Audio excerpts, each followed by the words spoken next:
Welcome back to A Moment in History. I'm 𝙎𝙐𝘽𝙎𝘾. In the royal history of England, certain rulers rise to the top in the discussion of the most villainous. In the 16th century, there arose, albeit for a brief time, a monarch from the House of Tudor who would, upon her ascension to the throne, embark on a rampage to restore Roman Catholicism to the kingdom. Her moniker has been associated with the stuff of nightmares and urban legends ever since. She was Mary Tudor, Queen of England from 1553 to 1558, known notoriously throughout history as Bloody Mary.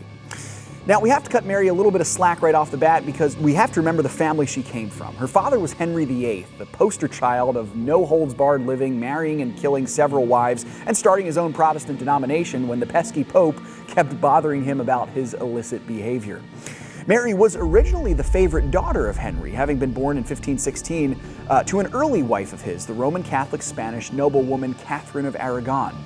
It was the marriage to Catherine, who was previously married to Henry's dead brother, that got the Pope's attention and made him require that Henry annul his marriage. Now, this actually denigrated Mary's legal status to that of an illegitimate child. The controversy surrounding Mary's debated legitimacy resulted in her banishment away from the royal court, though she was never stripped of her noble status. She was, however, briefly stripped of the title of princess and lost her former standing as the heir to the throne and the favorite child. Now, I would argue that this stormy upbringing made fiercely loyal Mary even that more loyal to her mother and her mother's religion, thereby making her a staunch Roman Catholic. She was second in line to the throne after her younger half-brother and Henry's only son, Edward VI, who ruled for a short time as a boy before his untimely death at the age of 15. Now, Edward was a staunch Protestant, and he allowed Protestant doctrines of sola scriptura and justification by faith to be preached freely in England.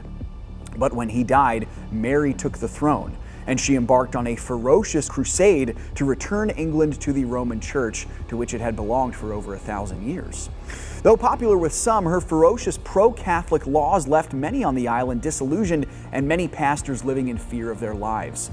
Sure enough, in the 1550s, almost 300 Protestant English pastors, including faithful men like John Rogers and Nicholas Ridley, were burned at the stake for holding to the gospel doctrines of salvation by grace and the refusal to practice transubstantiation in the Lord's Supper. So Mary earned the moniker of Bloody Mary, partially because of the blood she shed, but actually more likely because the English came to despise her, and they called her a name that would be equivalent in England to the highest swear word in our day today, more like bleeping Mary. So Mary was a tormented soul for the remainder of her days on the throne, and she died in 1558, having failed to restore Catholicism to the island. She was replaced by her younger half-sister Elizabeth I, who established England's first golden age at the end of the 16th century. Thanks so much for joining me once again for A Moment in History. Thanks for watching this video. For more content like this, make sure to check out some of the other videos we have on the channel.